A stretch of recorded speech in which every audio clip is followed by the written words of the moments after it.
नमस्कार दोस्तों।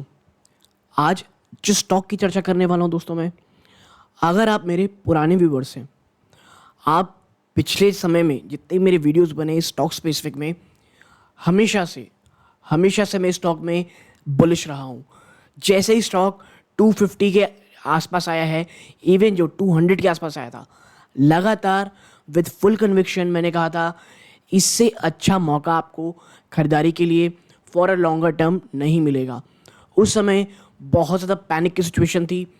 जब भी उसमें वीडियो बनाओ, बहुत ज़्यादा आप कह सकते हैं गालियाँ पड़ा करती थी, और एक आप कह सकते हैं एक प्रकार ये कहा जा रहा था उस समय, सिर्फ जिस नाम इंडिया के ऊपर बात नहीं कर रहा हूँ जो आपके साथ चर्चा करने जा रहा हूँ, पूरी की पूरी जो एएमसी सेक्टर है उसे इस तरह प्रेजेंट किया जा रहा था कि this is going to be the end of this whole industry. Reason कहा जा रहा था वर्ल्ड की सबसे कॉम्पिटिटिव इंडस्ट्रीज में से एक है, आने वाले समय में कंपटीशन सिर्फ और सिर्फ बढ़ता चला जाएगा, और ये बहुत सारे और नेगेटिव कारण दिए जा रहे थे।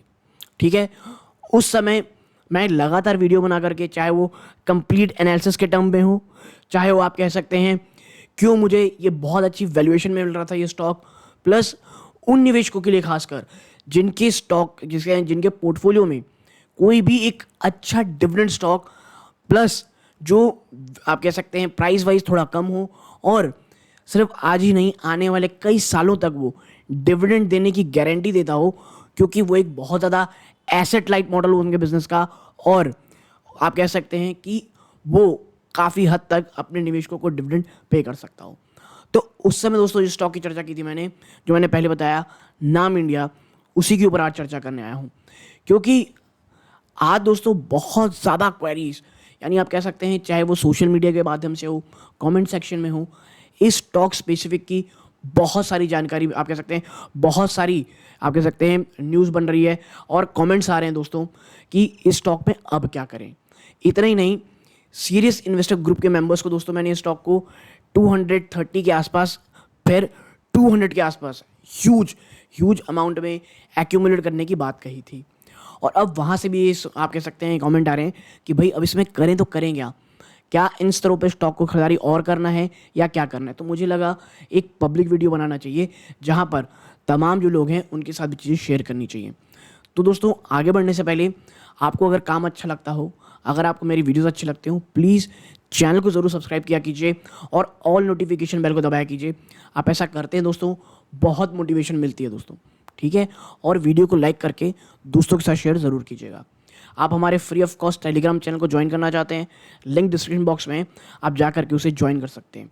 और कई निवेशक ही, आप कह सकते हैं कई व्यूअर्स ही पूछते हैं कि जो ज्वाइन बटन है उसमें सीरियस इन्वेस्टर ग्रुप मेंबर को क्या ज्वाइन करना चाहिए। तो देखिए, मैं हमेशा की तरह फिर बता दूं, कोई भी बाइंग सेलिंग रिकमेंडेशन नहीं होती है। जो स्टॉक मुझे लगता है कि अब वैल्यूएशन वाइज बहुत अट्रैक्टिव है, इन्वेस्टमेंट के लिए बहुत अच्छा है, थोड़ा सा उस समय तो आप कह सकते हैं खतरे के बादल रहते हैं उस समय स्टॉक में, वैल्यूएशन थोड़ी सी मुझे चीप लगती है, वो वहाँ चर्चा करता हूँ दोस्तों।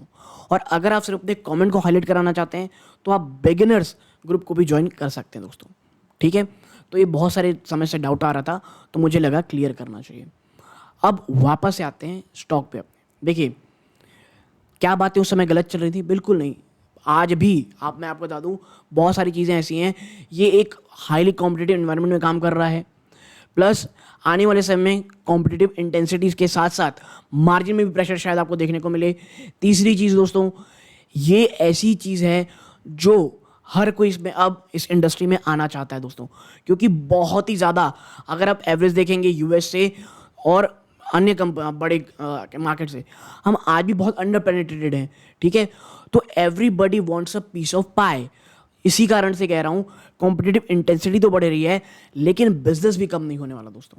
और जिस तरह से फाइनेंशियल लिटरेसी बढ़ रही दोस्तों, हर एक इंसान एटलीस्ट एसआईपी करना चाहता है।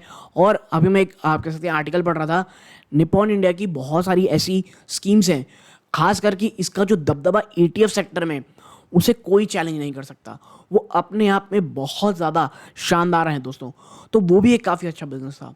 लेकिन जब ये 250 के नीचे आया, 230, 40, 200 के आसपास आया, देखिए उस समय ना जो भी निगेटिविटी थी, तमाम जो भी आप कह सकते हैं निगेटिव बात थी पूरी की पूरी इंडस्ट्री को लेकर के, वो ऑलरेडी प्राइस इन हो चुकी थी दोस्तों। उसके बाद से चाहे HDFC AMC हो, आप HDFC AMC ले लें, चाहे आप निपॉन इंडिया ले लें, UTI AMC ले लें, ये तमाम जो कंपनीज़ हैं वहाँ से काफ़ी अच्छा रिकवर कर गई हैं। देखिए यही होता है, एक रिटेल निवेशक जो रहता है वो वही समय होता है खरीदारी करने का अगर उसका विजन लॉन्ग टर्म का है, जब उसमें पैनिक मोड हो। और ऐसे में अक्सर रिटेल निवेशक ना स्टॉक को सेल करने की सोचते हैं, जबकि जो बड़े इन्वेस्टर, जो मैच्योर इन्वेस्टर रहते हैं, वो खरीदारी करने की सोचते हैं। देखिए मैं ये नहीं कहता कि मैं कोई बहुत अच्छा इन्वेस्टर हूँ या बहुत मैच्योर हूँ, नहीं। ऐसे बहुत सारे स्टॉक्स हैं जो मुझसे भी छूट जाते हैं, ठीक है। ऐसे बहुत सारे आप कह सकते हैं स्टॉक जो मल्टीबैगर हो चुके हैं, उनमें मेरी कोई इन्वेस्टमेंट नहीं है। और इसीलिए राकेश झुनझुनवाला जी के एक इंटरव्यू में उन्होंने कहा था, आप हर एक चीज़ को नहीं पकड़ सकते। कोई स्टॉक अगर भाग गया है तो उसके पीछे जाने की ज़रूरत नहीं है। बाजार में बहुत मौके होते हैं और हर एक जो आप कह सकते हैं निवेशक होता है, या एक थोड़ा बहुत भी अबव एवरेज मेरे जैसा आदमी, या एवरेज ही कह लीजिए, वो कुछ ना कुछ एक दो स्टॉक्स सेक्टर के अच्छे मिल ही जाते हैं जो एक काफ़ी अच्छा रिटर्न कुछ समय में आपको देने मिलते हैं दोस्तों। लेकिन वो समय वो होता है जब हर कोई डरा रहा रहता है, और उस समय रिस्क रिवॉर्ड देखना चाहिए। अगर आपका रिवॉर्ड काफ़ी अच्छा फेवर कर रहा है, कंपनी के फंडामेंटल अच्छे हैं, कुछ बिजनेस इश्यूज चल रहा है, सेक्टर में कुछ इश्यूज है, और वो तमाम चीज़ें प्राइस इन हो चुकी हैं, उससे अच्छा मौका खरीदारी का फॉर अ लॉन्गर टर्म नहीं होता दोस्तों। और इसीलिए निपॉन इंडिया में उस समय खरीदारी करने की बात कहा था। अब आते हैं निपॉन इंडिया में अब क्या करना है। देखिए पहली चीज़, स्टॉक तमाम हडल के ऊपर ट्रेड कर रहा है। एक आर्टिकल में पढ़ रहा था, वहाँ पे बहुत अच्छी बात कही, वहाँ पे साथ शेयर करूँगा।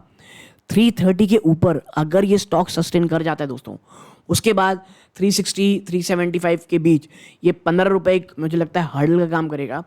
अगर स्टॉक इसे एक बार तोड़ करके ऊपर चला जाता है, ऑन द क्लोजिंग बेसिस एक दो दिन सस्टेन करता है, तो वापस से कंपनी, जो वापस से आप कंपनी कह लीजिए, स्टॉक कह लीजिए, अपना जो ऑल टाइम हाई है 441 के आसपास का, उसे आराम से छू सकती है, और एक बार 450 के लेवल को भी वो छू करके वापस आ सकते हैं दोस्तों।